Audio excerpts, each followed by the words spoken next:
ఆదాయం 5, వ్యయం 14. రాజపూజ్యం 5, అవమానం 4 అండి. గత సంవత్సరంలో ఆదాయం ఎక్కువ, రాజపూజ్యం తక్కువగా ఉండేది. ఈ సంవత్సరంలో ఆదాయం తక్కువ, రాజపూజ్యం ఎక్కువ, అవమానం తక్కువగా ఉంటుంది. దుర్గాదేవి జ్యోతిషాలయం. మీరు ఎక్కడెక్కడో జ్యోతిష్యం చెప్పించుకుని నిరాశ చెంది ఉన్నారా? అయితే ఒక్కసారి ఈ గురువు గారికి ఫోన్ కాల్ చేసి చూడండి. ప్రేమ, పెళ్లి, ఉద్యోగం, రాజకీయం, విదేశీ ప్రయాణం, ధనం నిలకడగా లేకపోవటం, భార్యాభర్తల మధ్య గొడవలు, ఆస్తి తగాదాలు, అప్పుల బాధలు, ఎటువంటి సమస్యలకైనా రోజుల్లోనే పరిష్కారం చూపిస్తారు. అయితే ఏ విషయాలు అనుకూలిస్తాయి, ఏ విషయాల్లో జాగ్రత్తలు తీసుకోవాలి అంటే, ముఖ్య గ్రహాలైనటువంటి శని సంవత్సరం మొత్తం కూడా అత్యంత శుభప్రదమైనటువంటి పొజిషన్లో ఉంటాడు. అంటే లాభస్థానంలో, మీనరాశిలో ఉంటాడు. దీనిని లాభశని అంటారు. గురువు జూన్ 2 వరకు వ్యయస్థానంలో ఉంటాడు. కాబట్టి ఈ సంవత్సరం మొదట్లో నష్టాలు ఎక్కువగా ఉంటాయి, ప్రారంభ నష్టాలు అని చెప్పవచ్చు. ఎప్పుడైతే గురువు 1వ ఇంట్లోకి వెళ్తాడు, జన్మంలోకి వస్తాడు, వృషభ రాశిలోకి వస్తాడు, జూన్ 2 నుండి అక్టోబర్ 31వ తారీఖు వరకు పరిస్థితి అనేది మెరుగుపడుతుంది ఆర్థిక పరంగా. అంటే ఖర్చులు తగ్గుతాయి. అక్టోబర్ 31వ తారీఖు తర్వాత నుండి ధనస్థానంలోకి ఎప్పుడైతే గురువు వస్తాడో అనుకూలతలు అనేవి పెరుగుతాయి. అంటే ఈ సంవత్సరం స్టార్టింగ్లోనేమో అనుకూలమైనటువంటి ఫలితాలు తక్కువగా ఉంటాయి. కాలం గడిచే కొద్దీ అనుకూలతలు అనేవి పెరుగుతాయండి. రాహు 10వ ఇంట్లో ఉండటం వృత్తిపరంగా అనుకూలమేనండి. కేతు 4వ ఇంట్లో ఉండటం మాత్రం అనుకూలం కాదు. 4వ ఇల్లు అనేది మాతృస్థానం అంటారు. అంటే తల్లికి సంబంధించినది, గృహానికి సంబంధించినది, కుటుంబానికి సంబంధించినది. కాబట్టి కేతు ఎక్కడైతే ఉంటాడో అక్కడ డిస్టర్బెన్స్ ని క్రియేట్ చేస్తాడండి, డిటాచ్మెంట్ ని సూచిస్తాడు. కాబట్టి 4వ స్థానంలో డిసెంబర్ 5వ తారీఖు వరకు కేతు ఉంటాడు. కాబట్టి ముఖ్యంగా జూన్ 2వ తారీఖు వరకు గురుబలం కూడా మీకు ఉండదు. కాబట్టి తల్లిగారి ఆరోగ్యం విషయంలో జాగ్రత్తలు తీసుకోవాలి, గృహ సౌఖ్యం విషయంలో జాగ్రత్తలు తీసుకోవాలి. అంటే ఒక మాటలో చెప్పాలంటే, లాభంలో ఉండేటువంటి శని వలన ఈ సంవత్సరంలో ఖర్చులు తీర్చడానికి సహాయపడతాడండి. ముఖ్యంగా వ్యాపారంలో కానీ ఉద్యోగంలో కానీ రావాల్సిన పాత బకాయిలు ఈ కాలంలో వసూలయ్యే అవకాశాలు ఉంటాయి. అయితే గురువు 12వ ఇంట్లో ఉన్నంత వరకు వృషభ రాశి వారు అందరూ కూడా, అంటే ఈ సంవత్సర ఆరంభ సమయంలో అధిక ఖర్చుల పట్ల అప్రమత్తంగా ఉండాలి. ముఖ్యంగా ఆరోగ్య విషయంలోనూ ప్రయాణాలు చేసే విషయంలో ఈ 2 విషయాల్లో ఖర్చులు ఎక్కువగా చేస్తారు. అక్టోబర్ 31వ తారీఖు తర్వాత ధనస్థానంలోకి గురువు అడుగు పెడతాడు. కాబట్టి ఆర్థిక పరిస్థితి అనేది పూర్తిగా స్థిరపడి పొదుపు పెరిగే అవకాశాలు ఉంటాయి. వృత్తిపరంగా చూసుకున్నట్లయితే వృషభ రాశి వారికి వృత్తిలో అయితే తిరుగులేని విజయాన్ని ఇస్తుందండి. ఎందుకంటే కర్మస్థానంలో రాహు ఉన్నాడు కాబట్టి, 11వ ఇంట్లో శని ఉన్నాడు కాబట్టి మంచి యోగాన్ని ఇస్తుంది. అంటే రాహు వల్ల మీరు కష్టపడితే వృత్తి విషయంలో ఊహించని మార్పులు, వేగవంతమైనటువంటి పురోగతి, నూతన టెక్నాలజీ ద్వారా కీర్తి లభిస్తుంది.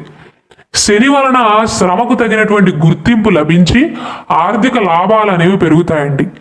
రాజపూజ్యం అనేది 5 ఉంది కాబట్టి మీ పనికి అధికారుల నుండి కానీ, ప్రభుత్వ పరంగా కానీ, ప్రైవేట్ ఉద్యోగస్తులైతే వారి పై అధికారుల నుండి తగినంత గౌరవం అనేది లభిస్తుందండి. పదోన్నతికి కూడా మీరు గట్టిగా ట్రై చేస్తే అవకాశాలు అనేవి మెరుగుపడతాయి. విద్యాపరంగా చూసుకున్నట్లయితే విద్యా ప్రయత్నాల్లో మాత్రం కొంత మానసిక ఆందోళన అనేది ఉంటుందండి. కానీ నిరంతర సాధన ద్వారా విజయాన్ని సాధించే అవకాశాలు ఉంటాయి. అయితే మీరు జాగ్రత్తలు తీసుకోవాల్సింది జూన్ 2 వరకు ఆర్థిక పరంగా అండి. అంటే ఆర్థిక పరంగా అంటే వచ్చే విషయంలో కాదు, డబ్బు పోయే విషయంలో. కేతు 4వ ఇంట్లో ఉంటాడు కాబట్టి ఏకాగ్రత అనేది లోపిస్తుంది చదువు విషయంలో. అంటే నేను ఇది చేయగలనా అనేటువంటి అనుమానాలు అనేవి పెరుగుతాయి. స్థిరత్వం అనేది తక్కువగా ఉంటుందండి. కేతు 4వ ఇంట్లో ఉండటం గృహ సౌఖ్యాన్ని కూడా తగ్గిస్తాడు. తల్లిగారి ఆరోగ్యం విషయంలో మాత్రం ప్రత్యేక జాగ్రత్త అవసరం. ఆస్తి, గృహ నిర్మాణానికి సంబంధించినటువంటి విషయాలలో ఆలస్యాలు కానీ, ఆటంకాలు కానీ ఏర్పరుస్తాడు. చదువు పరంగా అయితే ఏకాగ్రత అనేది లోపిస్తుంది, కానీ చదువుకుని ఎవరైతే ఉద్యోగ ప్రయత్నాలు చేస్తున్నారో వారికి అనుకూలంగానే ఉంటుందండి. వృత్తిపరమైనటువంటి కోర్సులు తీసుకోవటానికైనా టెక్నాలజీకి సంబంధించినటువంటి విద్యను అభ్యసించడానికి కానీ ఈ కాలం అనేది అనుకూలంగానే ఉంటుంది. వైవాహిక జీవితం పరంగా చూసుకున్నట్లయితే జూన్ మాసం వరకు వ్యయ స్థానంలో రాహు, కేతువేమో 4వ స్థానంలో ఉండటం వల్ల మానసిక ఒత్తిడి కారణంగా వైవాహిక జీవితంలో అపార్థాలు అనేవి రావచ్చు. కాబట్టి మీ జీవిత భాగస్వామికి ఓర్పుతో మీ నిర్ణయాలను వివరించడం మంచిది. అంటే మీ భార్యతో కానీ భర్తతో కానీ కాస్త జాగ్రత్తగా మాట్లాడటం మంచిది.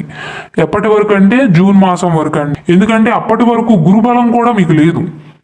ఆరోగ్యపరంగా చూసుకున్నట్లయితే మీరు జాగ్రత్తలు తీసుకోవాల్సింది జూన్ 2వ తారీఖు వరకు. ఎందుకంటే వ్యయస్థానంలో గురువు ఉండటం ఆరోగ్యపరంగా కానీ లేదా ప్రయాణాల పరంగా కానీ ఖర్చులను పెంచుతాడు. కాబట్టి ఇప్పటి నుండే ఆరోగ్యపరంగా జాగ్రత్తలు తీసుకోండి. ముఖ్యంగా దీర్ఘకాలిక అనారోగ్య సమస్యలతో ఎవరైతే బాధపడుతున్నారో వారు గురువు 12వ ఇంట్లో ఉన్నంత కాలం జూన్ మాసం వరకు మాత్రం ఆరోగ్యపరంగా డబ్బు ఖర్చు చేయకూడదు అనుకుంటే జాగ్రత్తలు తీసుకోక తప్పదు. అయితే శని 11వ ఇంట్లో ఉన్నాడు కాబట్టి పెద్ద పెద్ద అనారోగ్య సమస్యలు రావు, కానీ కాస్త ఇబ్బంది పడతారు. కొత్త ఉద్యోగ ప్రయత్నాలు చేస్తున్న వారికి శని అనుగ్రహం వల్ల కోరుకున్న ఉద్యోగం లభించే అవకాశాలు, అయితే మరల ప్రయత్నించాలండి. ఉద్యోగం చేస్తున్న వారికి కూడా వారి యొక్క ఉద్యోగ విషయంలో డిమాండ్ అనేది పెరుగుతుంది. ట్రాన్స్ఫర్స్ కోరుకుంటున్న వారికి కూడా వారు ఎక్కడైతే బదిలీ కావాలి అనుకుంటున్నారో అక్కడికి బదిలీ అయ్యే అవకాశాలు ఉంటాయి. వ్యాపార పరంగా చూసుకున్నట్లయితే మంచి రాజయోగ కాలంగా చెప్పవచ్చండి. వ్యాపారాలలో కొత్త అవకాశాలు, కొత్త పెట్టుబడులు కూడా కలిసి వస్తాయి. ముఖ్యంగా రియల్ ఎస్టేట్ రంగంలో కానీ లేదా మెటల్స్కి సంబంధించినటువంటి వ్యాపారాలు, ఇనుము వంటివి కానీ, వ్యవసాయానికి సంబంధించినటువంటి వ్యాపారాలు కూడా అధిక లాభాలను ఆర్జిస్తాయి. అయితే జూన్ మాసం వరకు మాత్రం నష్టాలు జరగకుండా జాగ్రత్తలు తీసుకోవాలి. ఇది కేవలం వ్యాపారస్తులకే కాదండి. వృషభ రాశిలో జన్మించి ఎటువంటి వృత్తి వ్యాపారాలు చేస్తూ జీవితాన్ని కొనసాగిస్తున్నా వారికి మాత్రం ఖచ్చితంగా జూన్ మాసం వరకు జాగ్రత్తలు తప్పవు. కాబట్టి పరిహారాల విషయానికి వస్తే గణపతి ఆరాధన మంచిదండి. ఎందుకంటే కేతువు అనుకూలించట్లేదు కాబట్టి, కేతు 4వ స్థానంలో ఉన్నాడు కాబట్టి గృహ సౌఖ్యం అనేది దెబ్బతినే అవకాశాలు ఉంటాయి. అంటే కుటుంబ వాతావరణం అనేది కాస్త దెబ్బతినే అవకాశాలు ఉంటాయి. కాబట్టి గణపతిని ఆరాధన చేయండి.